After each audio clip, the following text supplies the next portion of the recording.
आप सबों का स्वागत है हमारे YouTube channel basis maths classes में।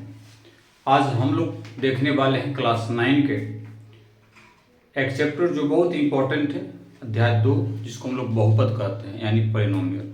जैसा आप यहाँ देख रहे होंगे लिखा हुआ है क्लास 9 प्रश्न 2.1 बहुपद पॉलिनोमियल।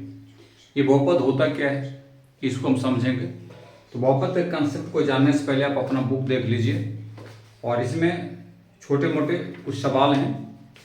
तो सबसे पहले हम लोग ये जानेंगे कि जितने भी चर राशि होते हैं, वेरिएबल जो होता है, वो X Y Z A B C कुछ भी इसके द्वारा प्रकट किए जाते हैं। और जैसे अगर उदाहरण के तौर पे लिखा जाए कि ये 2x है ना, -1/2x, ये चार क्या सभी क्या है, ये बहुपद है क्योंकि यहाँ पे वेरिएबल x के रूप में है, y के रूप में, z जैसे भी हो। ये जो बहुपद आप देख पा रहे हैं, सबसे पहले ये समझिए ये सारे बीजीय व्यंजक के तौर पर है, अलजेब्रिक एक्सप्रेशन के तौर पर है। और हम बहुपद किसको कहेंगे, ये जो भी है वो एक चर का बहुपद है। इसको हम क्या कहेंगे, एक चर का बहुपद, क्योंकि इसमें चर राशि एक है, इसलिए हम इसको एक चर का बहुपद कहेंगे। और इसी तरह से अगर हम देखें तो और भी बहुत सारी चीजें जिसको समझने की आवश्यकता है ना। तो इसमें अब अगर हमें ऐसा दिया जाए 2 है, 3 है, -2 है, -6 है, ये सारे भी बहुपद हैं, बट ये कैसे हैं, ये अचर बहुपद है। अचर बहुपद का मतलब क्या होता है इसको समझिए आप। चर बहुपद था, इसमें एक्स वाई जेड वेरिएबल के तौर पर था इस्तेमाल। यहाँ पे एक अचर बहुपद इसलिए कहते हैं कांस्टेंट वेरिएबल मैंने पॉलिनोमियल है। और अचर बहुपद को अगर समझे आप कि अचर बहुपद 0 को शून्य बहुपद भी कहा जाता है, इसको भी याद रखिए, शून्य बहुपद कहा जाता है। अचर पद 0 को हम क्या कहेंगे, शून्य बहुपद। ठीक है, अब यहां पे समझिए हम 2-3 टर्म्स लिखते हैं।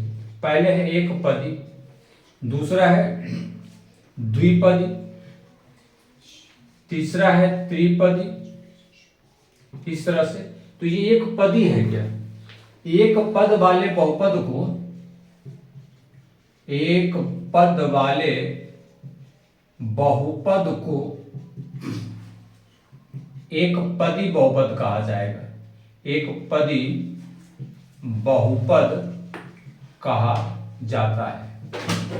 जैसे उदाहरण के तौर पर ले लीजिए 2x 2y 4z, ऐसा जो भी है एक चर जिसमें है, यानी एक पद है, ये एक पद है। अब द्विपदी जिसमें दो पद, जिस बहुपद में, ऐसे समझिए, जिस बहुपद में दो पद हो उसे द्विपदी बहुपद कहा जाता है, द्विपदी बहुपद कहा जाता है। उदाहरण के तौर पे आप ले लीजिए जैसे 2x - 3y, इसमें दो पद हैं, एक 2x और एक 3y। 4x + x², इसमें भी दो पद हैं, ये हो गए। और त्रिपदी क्या होगा, जिसमें 3 पद हो, जिस बहुपद में 3 पद हो, 3 पद हो उसे त्रिपदी कहा जाता है, त्रिपदी बहुपद कहा जाता है। उदाहरण के तौर पे 2x + 3y - z ले लीजिए। तो इस तरह से 3 पद, एक पद, दो पद और एक 3 पद, ये त्रिपदी हो गए, एक पदी, द्विपदी और त्रिपदी। शायद आपको कंसेप्ट क्लियर हो गया होगा। इसको हम अंग्रेजी में पढ़ते हैं मोनोमियल्स, ये हमारा है बाइनोमियल्स, बाइनोमियल्स, और ये हमारा ट्राइनोमियल्स, ट्राइनोमियल्स। इसके बाद हो जाएंगे पॉलिनोमियल्स, क्वाड्रिनोमियल्स भी कह सकते हैं, तो उतना इसमें नहीं है। तो एक पदी, द्विपदी और त्रिपदी आप समझ सकते हैं। ठीक है, अब हम इसकी घात की बात करते हैं। अब घात क्या है इसको समझिए। केवल 3 पदों वालों को बहुपदों को त्रिपद कहा जाता है। मैंने आपको बता दिया और उदाहरण के तौर पे अगर लें तो और भी ले सकते हैं इस तरह से, जिसमें 3 पद हो त्रिपदी, जिसमें 2 पद हो द्विपदी, जिसमें 1 पद हो वो एकपदी, ऐसा है। अब ये जितने भी हैं सभी के घात आपको पता होना चाहिए, घात के बारे में पढ़ना है। तो घात हम कैसे निकालेंगे इस बात को पहले समझिए। देखिए तो ये होता है। अब हम थोड़ा सा इसको इरेज करते हैं और देख लीजिए एक बार अच्छा से कि हमने क्या बताया। फिर से एक बार मैं बता देता हूं। मैंने बताया कि 1 पद वालों को एकपदी, द्विपद वालों को द्विपदी और 3 पद वालों को त्रिपदी कहा जाता है। तो अभी तो हम बहुपद के पद के बारे में पढ़े कि क्या होता है। अब हम पढ़ेंगे इसके घात के बारे में, है ना। तो सबसे पहले इसके घात के बारे में इसको हम हटाते हैं और थोड़ा करते हैं। तो बहुपद की घात क्या होता है ये समझिए। सबसे पहले तो ये समझिए कि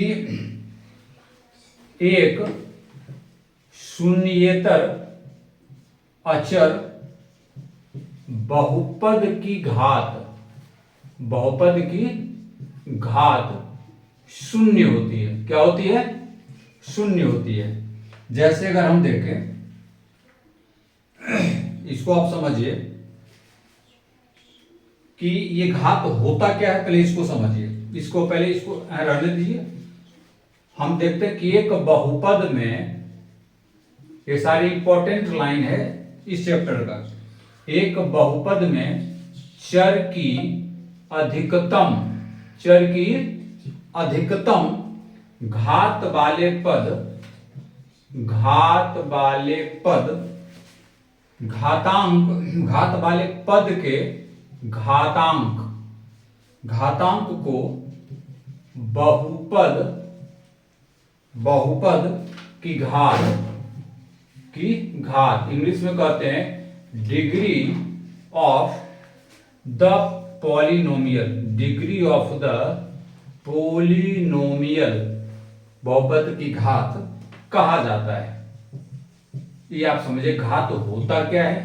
तो बस सिंपल है कि एक बहुपद में चर की अधिकतम घात वाले पद के घातांक के बहुपद की घात, बहुपद की घात कहा जाता है।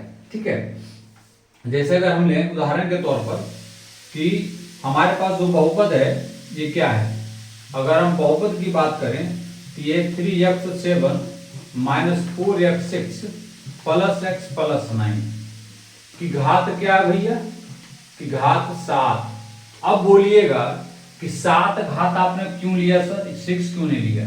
इसमें ध्यान देना पड़ता है अधिकतम घात वाले पद में जो घातांक है, यानी जैसे यहाँ x का पावर 7 ये अधिकतम है, इससे ज्यादा है तो हम घात इसको लेंगे। पूरे बहुपद की जो घात है वो 7 है, आपको ये समझना है। और एक शून्येतर अचर बहुपद घात तो शून्य होती तो आपको पता ही हो गया, उससे कोई दिक्कत ही नहीं है। तो जो भी बहुपद की घात निकालना है हम उसके मैक्सिमम नंबर ऑफ डिग्री को देखेंगे, वो किस पद में है वही बहुपद की घात कही जाएगी। तो ये सवाल था। अब जैसे हम एक उदाहरण लेते हैं, इस बात को समझिए। उदाहरण देते हैं कि आपको दिया x5 माइनस x का घात 4 प्लस 3 1, और दूसरा है 2 minus Y square minus Y cube plus 2y का पावर 8, और एक तीसरा है 2। अब आप बात को समझिए कि ये जो घात है इसमें घात अधिकतम 5 है, तो इसके घात क्या हो गए 5। इसमें अधिकतम घात 8 है तो इसके क्या हो गए 8, लेकिन इसमें घात क्या है, कुछ नहीं है। चर राशि अगर इसको हम देखें तो ये कुछ नहीं है, यानी इसको हम क्या लिख सकते हैं कि x का 0 अगर कर देंगे तो इसका घात 0 हो गया। क्या हो गया 0, यानी अचर बहुपद की घात 0 होती है। 3 का घात क्या है 0। कैसे है, तो ऐसे है, इस बात को समझना पड़ेगा। तो यही हमारा घात होता है। अब हम आगे इसके और कुछ बातों को देखते हैं। एक चीज तो समझ लिया कि घात होता क्या है। चलिए, तो एक घाती बहुपद, द्विघाती बहुपद, त्रिघाती बहुपद और एक शून्य बहुपद, इस सारे को आप समझ लीजिए। अब यहां समझिएगा कि ऐसा कोई बहुपद दिया जिसका घात 1 हो, एक घाती बहुपद हो जाएगा। कैसे, उदाहरण के तौर पर देखिए एक घाती बहुपद की अगर हम बात करें, ये हमारा एक घाती बहुपद है। क्या है?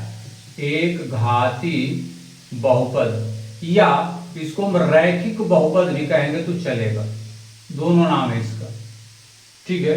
और अगर दूसरा बात करें ये कि हमारे पास T square plus T plus 1 है, ये किस प्रकार का बहुपद है? तो द्विघाती, क्योंकि इसके दो घात हैं। क्या है? दो घात। तो दो घात वाले बहुपद को हम लोग द्विघाती बहुपद पढ़ते हैं। अब मान लिया ऐसा रहेगा T cube plus T square plus T plus 1। अब तीन घात वाले बहुपद को क्या कहेंगे? त्रिघाती बहुपद कहेंगे।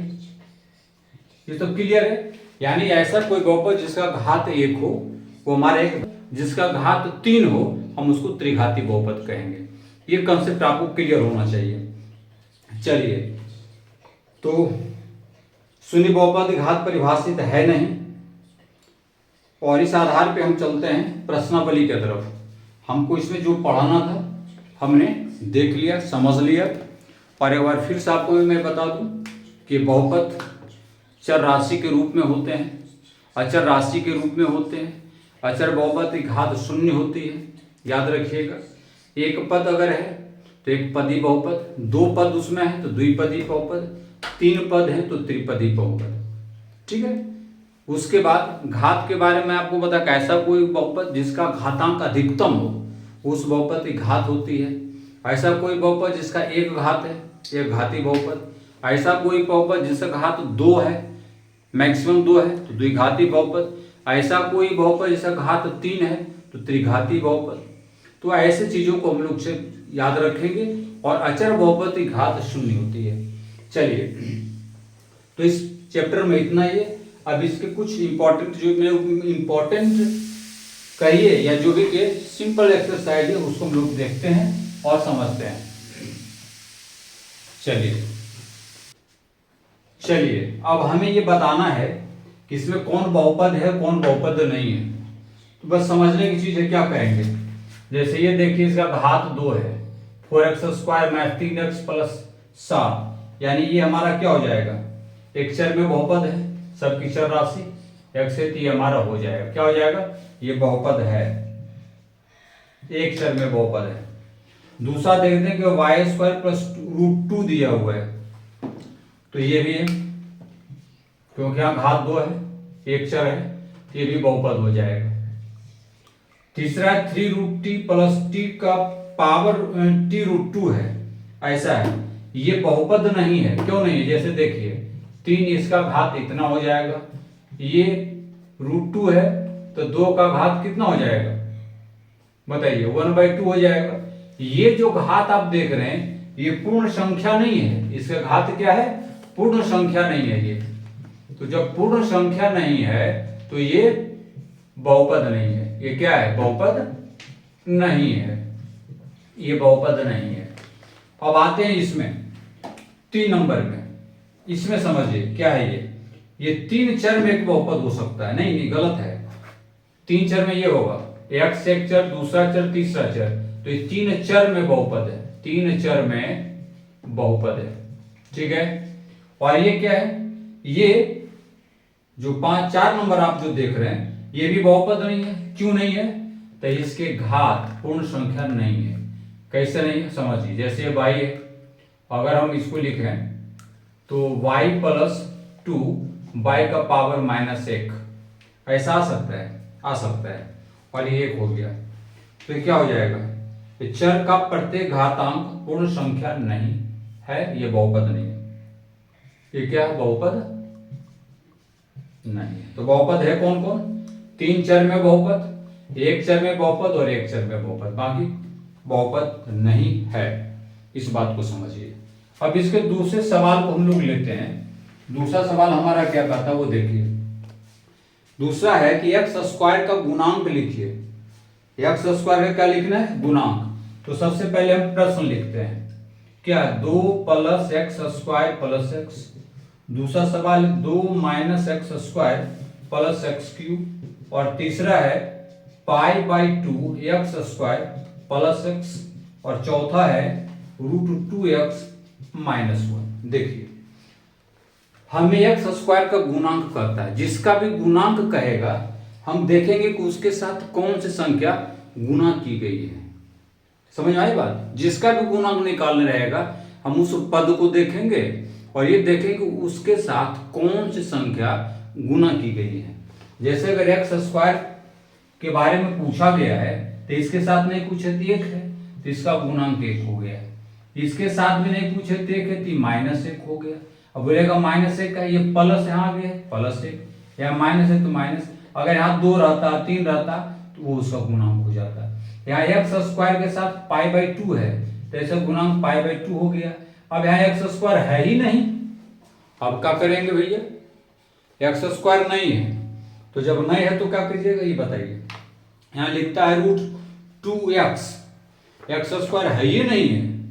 अब बताइए कि एक्स स्क्वायर नहीं रहेगा तो कैसे बनाइएगा? बताइए क्या होगा? अरे नहीं है तो जीरो ले लीजिए ना, सिंपल है। अगर नहीं है तो जीरो लीजिए। तो ये गुणांक निकालने का तरीका है। और तीसरा जो प्रश्न है 35 घात के द्विपद, देखिए यही लिखते हैं 35 घात का द्विपद। चलिए, और एक है 100 घात का एक पदी, 100 घात का एक पदी। चलिए कैसे बनाइएगा इसको? इसको देखिए, इसको कैसे बनाएंगे इस बात को समझिए। कुछ खास नहीं है, आप चाहे तो बना सकते हैं, कुछ भी लिखिए। जैसे हम लिख देते हैं x का घात 35 + 4 बन गया। अब इसको एक घात का निकालना तो y का पावर 100 कर दीजिए, z का पावर 100 कर दीजिए, जो लिखना है एक चर में निकाल दीजिए। ध्यान रखिए ये 2 पद हो गए, एक पद ही और एक पद ही, द्विपद हो गए। ये सब आसान सवाल था।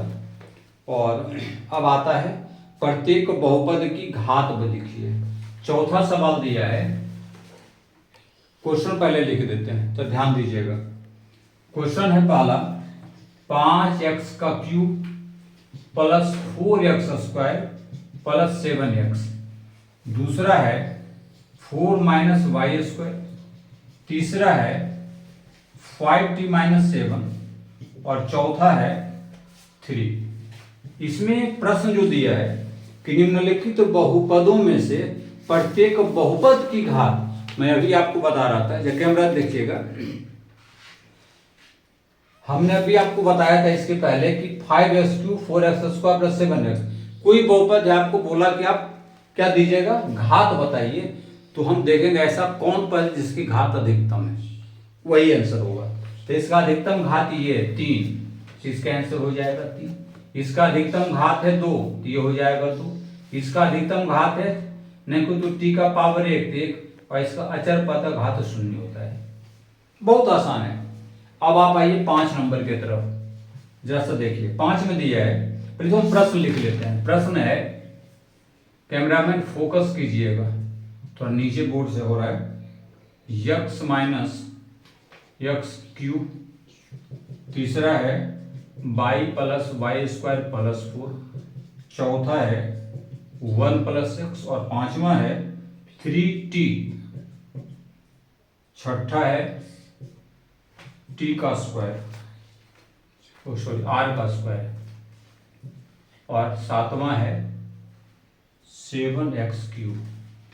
इसमें आपको बताना है, देखिए कौन रैखिक है। प्रश्न को मैं पढ़ता हूं, जब कैमरा ऊपर कीजिए, पढ़ रहे हैं तुम ध्यान तो छोड़ो, बाद में मिलाना हो गया मेरा, पहले नजर रखो। जब हम ऊपर किताब, बताइए कि निम्नलिखित बहुपदों में कौन कौन बहुपद रैखिक है। मैं भी आपको बताया, एक्सप्लेन कर रहा था कि ऐसा कोई बहुपद जिसमें एक पद हो वो रैखिक बहुपद है। क्या है? एक पद ही है, जिसका घात 1 हो वो रैखिक बहुपद हो जाएगा, एक घात वाला, यह एक घाती बहुपद। जिसका घात 2 हो द्विघाती बहुपद, और जिसका घात 3 हो तो त्रिघाती बहुपद। अब इसी आधार पर अगर हम समझें तो ये हमारा क्या हो गया भैया? इसका घात 3 है तो ये हो गया त्रिघाती। इसका घात भी 2 है तो ये भी हो गया द्विघाती। इसका घात 1 है, इसका पावर नहीं कुछ 1 है, ये रैखिक होगा। क्या होगा? रैखिक या एक घाती, कुछ भी लिख दीजिए। इसका घात 1 है तो ये भी रैखिक होगा या एक घाती बहुपद होगा। इसमें 2 घात है तो द्विघाती बहुपद, इसमें 3 घात है तो त्रिघाती। तो इस तरह से हम प्रश्न को सॉल्व करते हैं। और समझ लीजिए, एक बार फिर से कैमरा ऊपर कीजिए। तो अभी मैंने आपको बताया बहुपद से रिलेटेड कुछ कंसेप्ट, और उसी के आधार पर एक छोटा सा प्यारा सा प्रश्नावली 2.1। हमें उम्मीद है कि आपको पसंद आया होगा और आप इसको देखिए, समझिए। कोई क्वेरी हो तो हमारे कमेंट बॉक्स में जरूर लिखिए, या कुछ अपना सुझाव महत्वपूर्ण देना चाहते हैं तो जरूर बताइए। और अगर अच्छा लगे तो लाइक शेयर और सब्सक्राइब जरूर कीजिए। तो देखते रहिए। धन्यवाद।